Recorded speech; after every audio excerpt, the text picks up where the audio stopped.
Hi everybody, welcome to another episode of Gaffer Gear. Today we're going to look at a project I worked on for Toyota called Genuine Evolution.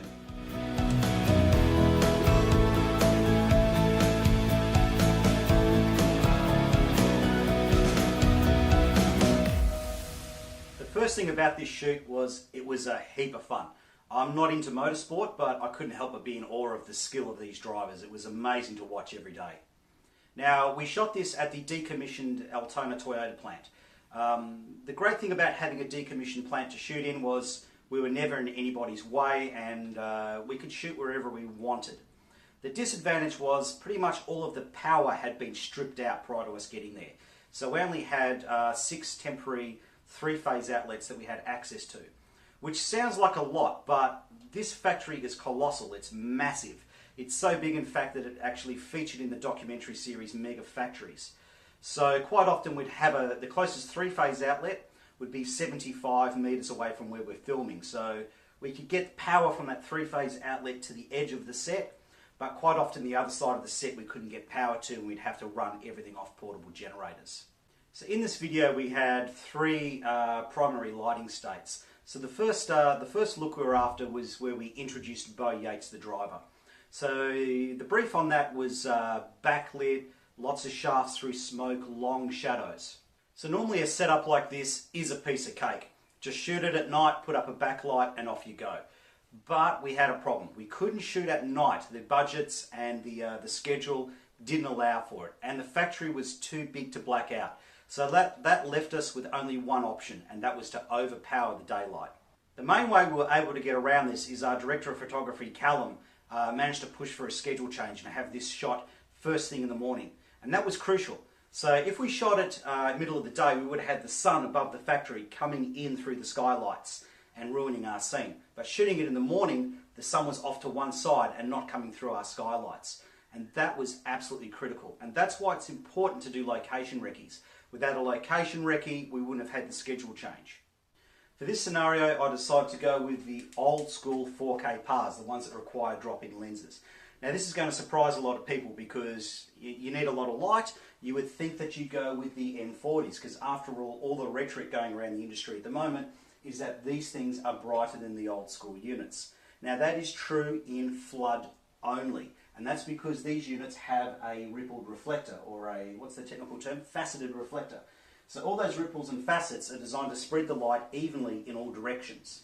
However, the old school PARs are better for spot, which is what we needed. And the reason they're better for spot is the reflectors are designed to get the maximum amount of light out the front in a narrow beam. You then, if you wanted to flood it, put a rippled reflector in that did the same job as a rippled lens, that did the same job as the rippled reflector, but that lost your light. However, we weren't going in flood, we were going in spot. So these units with a spot lens are a surprising 50% brighter than these units in spot. Now the other advantage I had with these, and where they met the brief really well, is this is a single light source. Okay, so that gave us our crisp single shadows, and these lenses also give us even and consistent shadow qualities right across the beam. Whereas with an M40, you don't have one light source giving you even and consistent shadows across your beam. The other lights we used in this scenario were the Solar 6 Pluses. So these are a battery operated or battery operatable LED Fresnel. So you might be thinking, well, what's this thing going to do in a broad daylight factory? Well, we operated these in spot, and we used these primarily in the close-ups when we wanted to get some backlight or some lens flare behind Baue as he was walking along. So what I have to bear in mind is we didn't have power to one half of the set because we were at the end of our power runs. These units also enable me to move very, very quickly because we'd have one setup being shot, and while we're doing that, second unit or the second camera, we're setting up another setup. So I needed something that I could move around very, very fast to get back edges on people.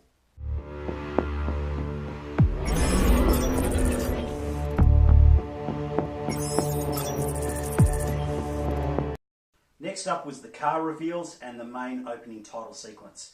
So in this sequence, again, we needed to overpower the ambient daylight that was in the building. So we needed a lot of firepower. Now in this scenario, we had 2 cars driving out of dyno testing bays. The dyno testing bays were full of smoke and we wanted them to be backlit. So in this scenario, I needed a bright light that was bright in flood. So we went with the M40s in this case. We also needed to increase the light level inside the vehicle. So we used LED mats inside those to increase the level.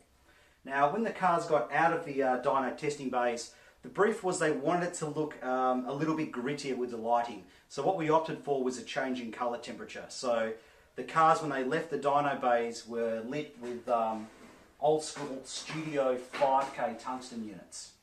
So these were used as, depending on what part of the world you live in, these were used as kickers, scratch lights or back edges. We also had 3 sky panels on the deck, putting some colour into the walls.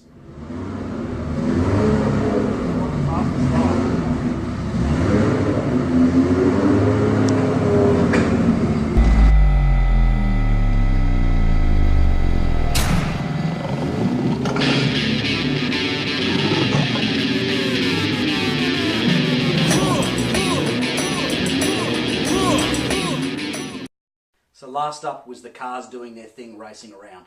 So how do you light up a giant factory? Well, unless you've got a Hollywood budget, you can't. So what we opted to do was put lights in shot, just to get some flares, to get some zings, to get some highlights going. And we also decided to use, to try and get shafts of light where possible through the smoke. So in our kit we had 2 of these M40s. So the M40s, the larger lights, tended to play in aisles of the factory. So if we had a car come around the corner, we could have it disappear into light. We could have a car reveal itself out of light through a corner. The old school 4K PARs, these played where we had long aisles. And bear in mind, it's a mega factory, it's huge. So we had a few setups where these were literally 200 meters away from the camera. Quite often we operated these with no lens just to get the light level up. We had 4 of these 1.2K PARs. Now these 1.2K PARs were supplying shafts and edges and flares for the cameras. Now the beautiful thing about the 1.2K PARs is they can run off a portable generator. So on this shoot we had 5 portable generators. Now we didn't just have 5 portable generators because the factory was decommissioned and the power outlets didn't work. Quite often we'd have cars that were doing 360-degree circuits and we had to have lights in the centre of that, and we just couldn't run power cables to them. Now this is going to surprise people, but we also had 2 of these Solar 6 Plus units. So you're probably thinking, what is a little LED light like this going to do in a large factory? Well, every now and then we get a camera position and it was at the last second and we needed to get a light in, so into the back. So these were fantastic, they just ran straight off a battery. So literally just brought it in as one unit with the battery attached, dropped it on the ground, pointed it at the camera, and that came in really handy in shots where like the car's coming around like that and you just got the light kissing the top of the car and giving some zing as the car goes through shot. The last part of the lighting brief for this, for the racing sequence, was to try and incorporate the Toyota colours as much as possible, red and white. So we had 2 rolls of red gel which we used to cover some of the fluoro buttons that are in the factory, and we also had sky panels around the place supplying bits of red. Now we didn't overdo this because it could end up looking like a candy cane. So the sky panels were used very subtly around the place. Anyway, I've talked enough. You want to see cars doing burnouts? Let's have a look. 3, 2, 1, go!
go, I'd like to give a very, very big thank you to Swim Media for allowing me to record behind the scenes footage and allowing us to use the final footage in this video.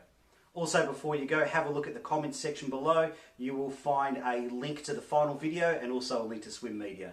Okay, have a great day everybody. See you on set.